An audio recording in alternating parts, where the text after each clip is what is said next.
everyone, and welcome to another episode of onepodlife. This week we're talking to the Clutch Pro Tour. This is one of the first talks I'm going to have with the mini tours that help professional golfers set out on their journey. So this week the Clutch Pro Tour is an open access professional tour run by Tom. So he's going to give us a little rundown of what it is the Clutch Pro Tour do for professional golfers and a little background on himself and upcoming events. So let's get straight into it and talk to Tom.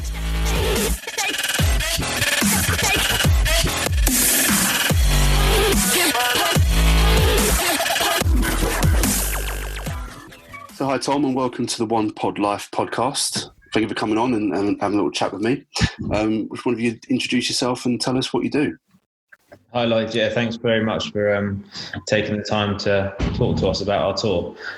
So I'm Tom Hayward and I'm founder and director of Clutch Pro Tour, which is, it's quite a fast-growing, fast-moving tour that we've set up in the UK, offering one-day golf tournaments to developing professionals. The tour's open to men and women, and we've done a good job so far, kind of getting some traction and gaining a decent reputation with the players, and we've been going to good golf courses and stuff. So it's all been moving quite quickly, but it's all been very positive. So that's what I'm all about these days. No, definitely. You definitely come on the scene pretty quick, and you've sort of grown really well. I think. How long has the tour actually been going on for now? It was founded at the beginning of last year, so beginning of 2019. So I stopped playing. Well, I made a decision that I wasn't going to focus so much on the playing side anymore. I'd done it for 6-7 years. Right. Okay. Young family and all of that sort of stuff. I mean, funny enough, I played today, and like that competitive edge still burns as strongly as it did. But it does. Good. Yeah, I mean, I must have spent in excess of a couple of $100,000, I reckon, on my own personal career. Right. Okay. Just like, getting sponsors on board and reinvesting money you won and stuff. And eventually you've got, when you've got kids and stuff, the priorities change a little bit. So no, definitely. Set up the tour because obviously my ambition and my passion is still within golf. So okay. Set up the tour at the beginning of last year. And then our first tournament was March 16th, 2019. And then, to be honest, like we've still only staged a handful of tournaments, but in terms of the brand and in terms of the business, that's kind of grown a lot more than, it doesn't really reflect how many tournaments how big the brand has got so far. It doesn't really reflect how many tournaments we've staged. So I think you're right. The brand is pretty strong at the moment. Obviously, I see it everywhere over Instagram. You see all the professional pros; they're all talking about it and posting or reposting your tweet, your posts, and your stories and everything else. So I think you've definitely done well with the branding side of things and getting it out there to make it well known. Yeah, I mean, we've done a good job at that. It's been quite hard work because I didn't really. I mean, the only things I really ever used to post on Instagram or Twitter was just like pictures of the kids or pictures of my own golf swing. So then trying to promote your business through those platforms is obviously a bit of a different art, but we've done well. And I mean, all I tried to do with Clutch was to try and offer a different approach to what was already out there. So I've obviously played on some really good tours. Yep. Not necessarily high up. I don't mean really good in terms of like European tour or anything like that, but I mean really good like development tours. I played on many of them. I played on loads all across Europe, and all we tried to do with Clutch was all of my personal experiences, good and bad, just tried to kind of culminate them all and then create our own thing, which was hopefully ticked a few more boxes than what was already out there. No, definitely. So obviously, social media is such a strong tool now, as you know. Oh yeah, it's a fantastic tool. I mean, I wouldn't be where I am now without Instagram. So, no, definitely, it's such a strong tool to get your brand out there, get yourself out there, and show people what you're actually doing. So if we go back to yourself, you said that you obviously played to quite a high standard. So how high did you actually get? I played in all the mini tours, like all the. The development tours, satellite tours across Europe, had some invites and challenge tour, but I never broke through on the challenge tour properly. I never held a full category. Okay. Didn't do as much as I thought I should have done, but I won several times at a pro level. You've always been there, seen it, and you've done it, sort of thing. To a certain extent, not like there's so many good players out there. some who don't do as much as they should do. I would always say I was a grafter, probably got more out of the game than I should have done, which I'm pretty proud of. Yeah. I was never and still not. I'm not a great ball striker, but I love the game and I love competing. I was always a sportsman before golf came about. So I only started playing golf properly when I left university. So when I was in my early 20s. Right. Okay. Golf before that, although I loved it, it was never part of what I did. I was at school, and the school I was at meant I had to play rugby, football, cricket. So when I got the chance to take up golf, after university, you're suddenly like your own person. You can do what you want. I literally just put everything I had into golf, and it was quite a quick transition for me. But yeah, I've played to a decent level. I've played with loads of really good players, but it's not like I'm not a shining example of what a good professional is. But I've worked hard and I've had some good success. So yeah. No, I personally, I think that's an achievement on its own. Even to get to the level that you've got to, I think shows dedication and like you said, the competitive edge to get there and can continue to keep pushing and pushing and pushing. But I think also to step away and go, right, well, actually, this isn't quite right, and you've got other responsibilities, like you said, family, and the fact that you've now set up the Clutch Pro Tour to actually help aspiring golfers to do the same sort of journey that you've been on, I think is also fantastic. Yeah, I mean, like I've got a decent decent angling, a decent kind of perception on things, because I played rugby to a decent standard, football to a decent standard, and cricket, and I can tell you, from my experiences playing golf, the lads who are out there playing golf full time as a profession, I think it's a damn sight harder than any other sport. 100%. I'm not saying that other sports don't require dedication, but golf is like nothing I've ever been involved in before. No, it becomes, because it's such a personal challenge, as well as that you don't have teammates around you who can support you through the bad times. It's a singular sport. You're on your own. And mentally, you deal with so much more mentally, I think, as a golfer than any other sport that I've played in. Definitely. I think I can echo that as well. I think even at my handicap of 9, I still think it's the same sort of thing. I've played football for 20 odd years. I stopped playing when I was 30, took up golf when I was about 32, 33. So going from a team sport where you could hide a little bit, and your teammates would get you through it, but then going into golf, it's like, well, it's just me. If I do this shot wrong, it's my responsibility, and I've got to take control of what I'm doing. Definitely the mental side of things as well. Yeah, and I've tried to, again, that's kind of why anyone who knows me with Clutch, like the people who are working with me now, like Mark McDonnell at Modest, and the people who've helped me out before, like Jamaica Pro Golf Tour, the guys there have been fantastic in the past helping me. But everyone who's, my partner Lily, who's helped me get this off the ground, and she's now my fiance. I need to stop calling her mine. Yeah, I'll cut that bit out, don't worry. Yeah, that's fine. You can keep it in. But there's lots of people who've helped me, but everyone knows, especially Lily, everyone knows how obsessive I am about this. And I think that's driven by how, not like the point, like playing golf for a living is an amazing thing. Don't get me wrong. And it shouldn't be I'm not trying to say it's all doom and gloom or anything like that, but the lads out there competing, it is a pretty tough, even if they come and win a Clutch event and they win 10 grand, it's a great, it's a really great thing. 10 grand allows them to plan and prep for the next few months and really get a good foothold on their careers. But it's not, in the scheme of things, 10 grand is not a huge amount of money. And the amount of work that might have gone into that player winning that one event in golf is so different to any other sport. So that's kind of fueling my fire with the whole Clutch thing and trying to make it as good as it can be, because I want, eventually, I'm not saying Clutch is there now, but eventually I want Clutch to be this really special series of events where, everything, it makes the players feel special, and it makes them feel, I don't know, just gives them a little bit back for the amount of time and effort they put into their own career. So I think that's a great idea, and I can't see why the Clutch Pro Tour couldn't be that in a couple of years' time anyway. I think if you carry on going the way you are, like you said, with the brand power appeal you've got, and the type of players that you're attracting as well, I think is definitely going to propel you up to that level. Yeah, fingers crossed. Yeah, fingers crossed. Yeah, fingers crossed. So I was going to say, you mentioned it earlier, but one of the unique things about the Clutch tour is the fact that you can it's actually open to male and female professionals. Now, I could be wrong, but are there any other tours out there that are open to both? Yeah, I mean, in all honesty, like we weren't groundbreaking with that or anything like that. I mean, what was the really positive thing about Clutch is that we came out straight away, and we still are able to offer guaranteed prize funds, which are pretty substantial, up to £30,000. So, no, definitely. Compared to most mini tours, it's a lot of money, and we wanted to make that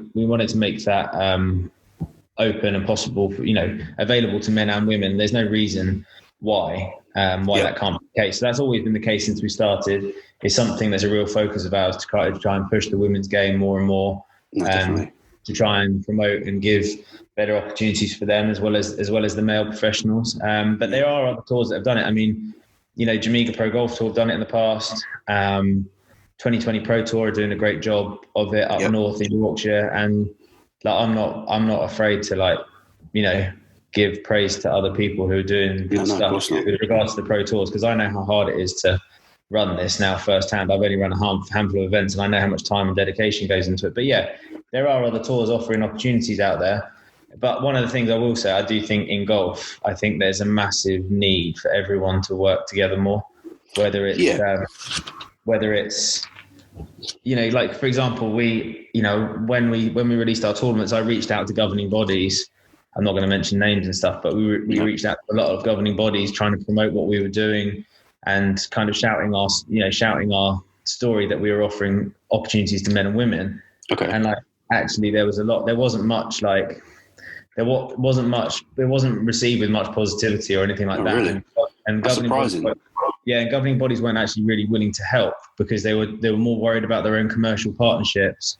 And losing them, and I think that's a bit of a shame, but hopefully that changes. But especially now, everyone's in a mess. I mean the European Tour have come out with some great news recently, but the Challenge Tour is still seemingly in no man's land, and hopefully that gets back on track, because I know how hard they're working, trying to get events on for their players. But similarly for the LET and Access, I mean, the girls haven't got any opportunities at the moment. I think hopefully they're going to get some good news this week. Yeah, it's quite noticeable that obviously a lot of the push at the moment has been for the men's game, and not much has been said for the ladies. And this is one of the reasons why I think your tours, like you said, the fact that it's open to both genders is fantastic, and people can actually get opportunity to play golf at the moment. They might want to drop. Maybe if people are in Challenge Tour, I think they could drop down to the Clutch Pro Tour and play with you guys just to get their edge back, I guess, really. Yeah, I think development tours, everyone thinks of the development tour just as opportunity for young, aspiring lads to come through. No.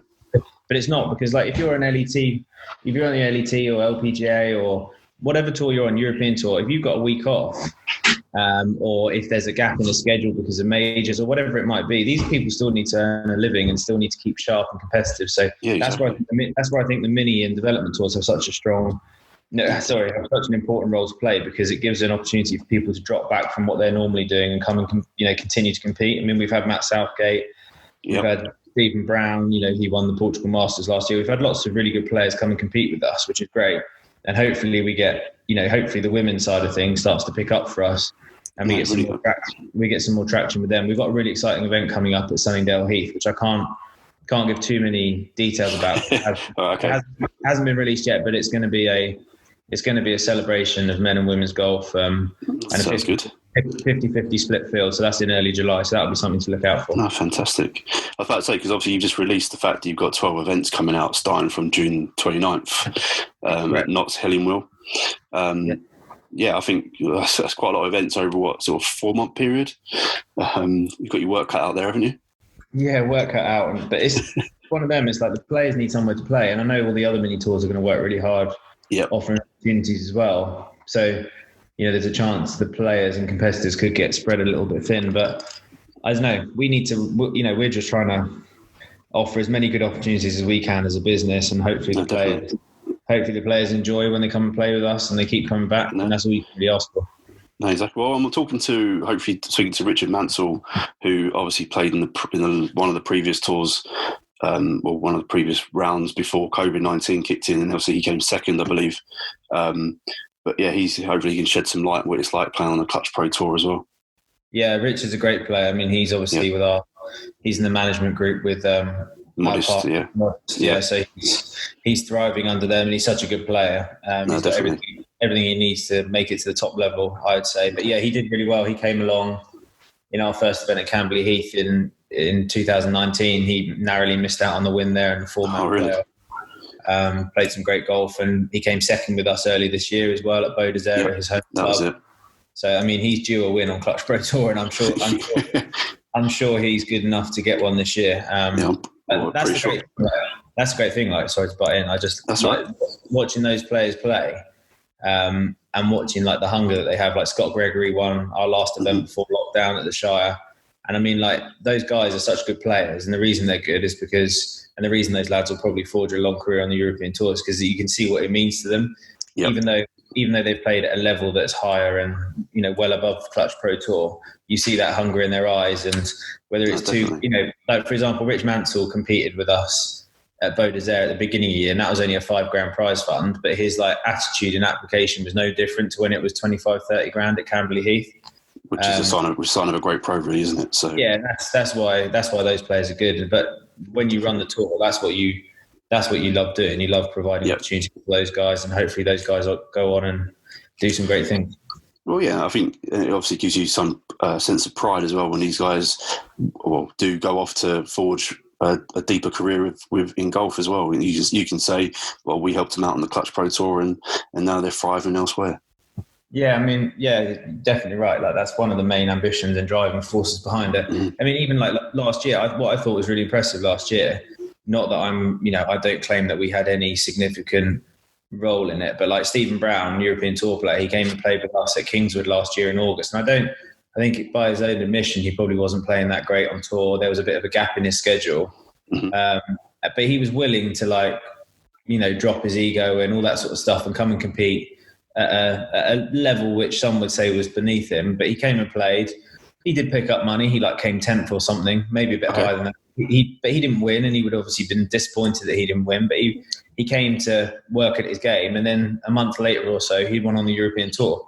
Fantastic. So, like that's pretty cool to see. Not from our point of view, saying that we've helped him out, but it's cool. It's cool to see the progression and the development of the players, whether they're one of the top players or whether they're one of the lower ranking players. It's just cool to see that stuff. No, fantastic.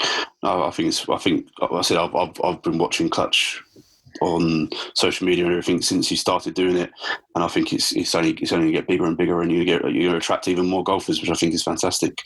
And like you said, you've got your 12 events coming up for the rest of the year. That's going to keep you really busy and only propel you even further up for people to actually recognise you and actually come down and watch and actually play as well. So yeah, fingers crossed it all works out. I mean, like you said, there's a lot of events, and hopefully there's no issues with this. Hopefully there's no more issues with this COVID thing, and that's kind of behind us now. So as long as we keep doing things safely and what have you, I'm sure it'll be good. No, definitely. Okay, great stuff. Well, you recently, I think this week, you actually released that you partnered with another company, correct? With Cobra Puma Golf. So how did that come about, and how are they going to be helping out with the Clutch Pro Tour? Well, we've been lucky. One of the things that I was really keen to do when we started Clutch was to build up some really important partnerships with different people. I mean, right from the start, we've had some really fantastic support from companies like Golf Hubber, TRS, Swing Speed Golf. I mean, there's loads I could list. Mizuno Golf have offered us some great order of merit incentives, and they've been with us from the start. I mean, Mizuno gave me great support as a player. Right. Okay.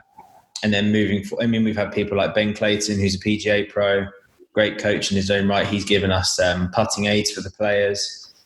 We've had all sorts of people, Pulse Roll. We've had all sorts of people supporting us, which has been brilliant because it adds to the whole. It adds to the event. It adds to the environment, the competitive environment, and adds to the experience for the players. No, but the Cobra Puma deal came about through our new association with Modest Golf. So that's come about through them. And I mean, Cobra Puma are obviously a really exciting brand. Everyone knows who they are.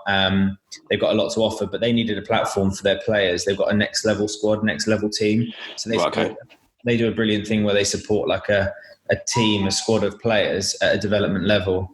Right, okay, I didn't know that. That's really good. They've got 10, 12 players that they look after, and that's called their next level academy.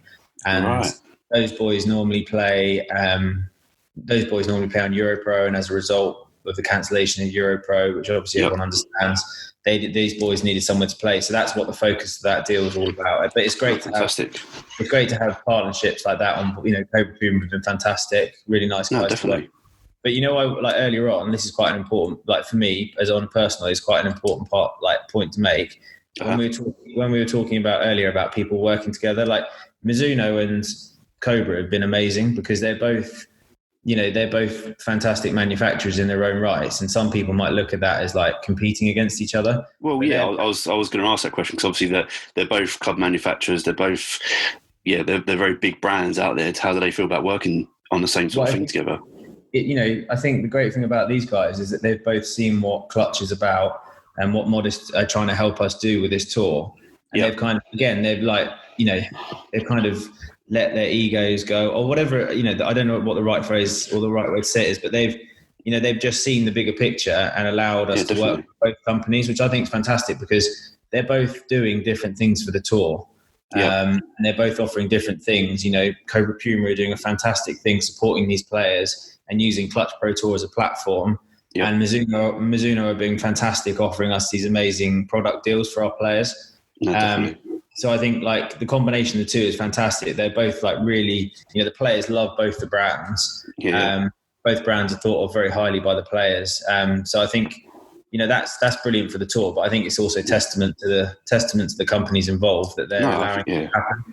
100%, and the fact that they're willing to do that, I think is fantastic. And it's only, like you said, it's only going to grow the game as well. So that's the important thing. That's what they're doing. They're helping us grow what we're doing, and they're just like putting everything else aside and letting us crack on and offering a great opportunity. Having both of them on board offering slightly different things is fantastic. No, great stuff. All right. Well, one of the other questions I've got for you as well is, I know on like Jamaica Tour, they offer pro-ams and all that type of stuff. Is that something that the Clutch Pro Tour is going to be doing in the future, or do you already do that? So far, we haven't done pro-ams. Moving forward, yes, definitely something we really like to do. Like our whole goal with Clutch was to try and go to as much as we could go to top 100 ranked golf courses.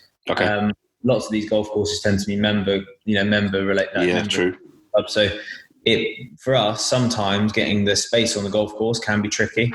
But having said that, it's something you definitely want to do. And funny you should say it because at Sunningdale Heath on the 7th of July, we're hosting a pro-am there. So you are? Okay. I didn't know that.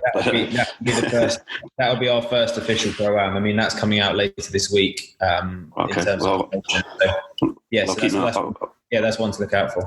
No, definitely keep my eyes open, see if I can get onto that myself, because I'd be interested to come down and see how you guys operate and see the actual players playing as well. And I've only ever played one pro-am. That was a couple of years. That was last year, and even that blew me away. So being around these players for the player, because you never know who, from the player's point of view, you never know who you might meet. You might bump into someone who's willing to support you with something, some product or some sort of equipment, or it might be someone who's willing to sponsor you. And also the pro-ams offer you, like on Jamaica do, it's great because you turn up the day before the tournament starts, you get an official practice round, but it's a competitive practice round, and there's a bit of additional money up for grabs. So I think it's a great thing for the players. No, it's fantastic. All right, cool. Well, as I didn't really realise that you, Tom, that you had a fledgling sort of golf career before all the Clutch Pro Tour. So I'm going to ask you the same sort of question I've been asking all the other pros I've been talking to. If you could give 3 bits of advice to an aspiring golfer, like maybe myself, obviously I play off 9. I've got aspirations of at some point playing on tours such as Clutch or Jamaica. What type of advice would you give someone who's looking to do that? Good question. Put you on the spot. I think you need to have no underestimation of how much work needs to go into getting, because there's a big difference between getting down to a scratch golfer or a category 1 handicap golfer. There's a big difference between that and then playing for a career. And I learned that. I learned that the hard way. Like I got down to, I can't even remember what I turned pro off. I don't think I even got down to scratch. I think I turned pro off 1 or 2. Right. And I was thinking, that's cool. Like if I can go and shoot a couple of rounds of level par, I might make might win a bit of money or whatever, but that's nothing to build a career. I mean, these boys are going out shooting 6, 7, 8 unders for fun, and backing that up 2, 3, 4 days in a row. So there's a big difference there. So you've got to be really realistic with yourself as to how much time and effort needs to go into it. No, definitely. Secondly, try and play with players who are better than you all the time. Because again, I was always stuck at a club where the club was great, but like there weren't many players who were better than me, or many. Right. There were a few, but there was not many players that I could play with who were better than me and who I could play with regularly. And if you can play with people who are better than you the whole time, that's when you make the biggest improvements. That's what happened to me when I was a pro. I was crap when I first turned pro.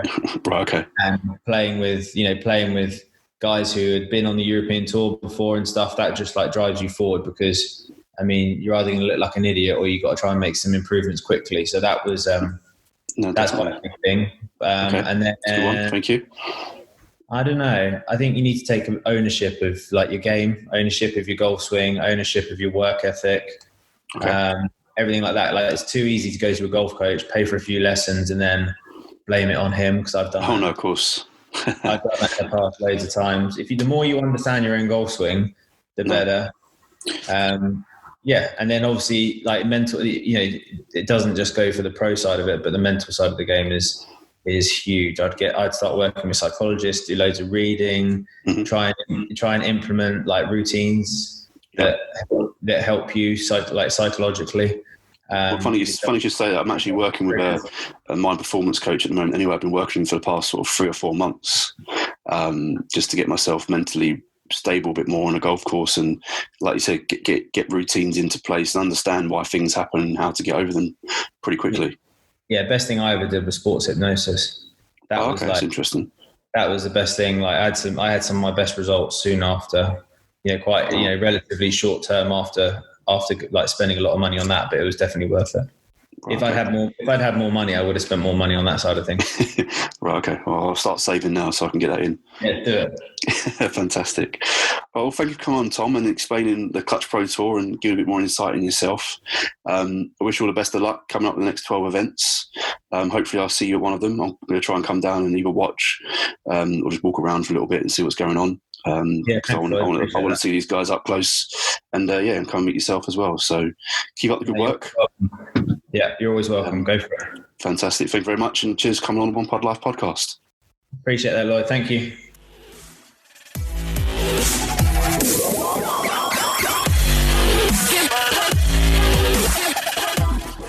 So that was Tom from the Clutch Pro Tour. I think it was a pretty insightful chat about what it is that him and his team are trying to give to professional golfers and give them the platform where they can actually springboard and move up the ranks and actually get sort of competition experience before they actually hit sort of like the Challenge Tour and the Euro Pro Tours. Now, obviously, there are many mini tours around for men and women, such as Jamaica TP Tour, you've got the 2020 Tour, and you've now got the LET Access Tour as well, which is fantastic. These all play an important role for professional golfers. So I think it's fantastic, the support they give them and the opportunities that open up to play top 100 golf courses around the country, win prize money to help them go further in their career as well. So really excited to talk to the more tours and hear from Tom as well about what they're doing with their upcoming events. So with that in mind, they've got 2 more events coming up. Next one is on June 22nd at Sandwell Park. This is a classic tournament. And then after that, they've got the Notts Hollingwell, which is a major tournament where you can win up to £10,000 if you come first. And that's on June 29th. So if you're a professional golfer and you need to get back onto the game after a little break, why don't you head over to the Clutch Pro Tour on their Instagram page, which is just at Clutch Pro Tour, and give them a little follow and then sign up to one of the events. I'm hoping to get to the event on the 8th of July if we're allowed to have spectators, so I might see one of you guys out there. So in the meantime, thanks for listening, and speak to you again soon. Cheers.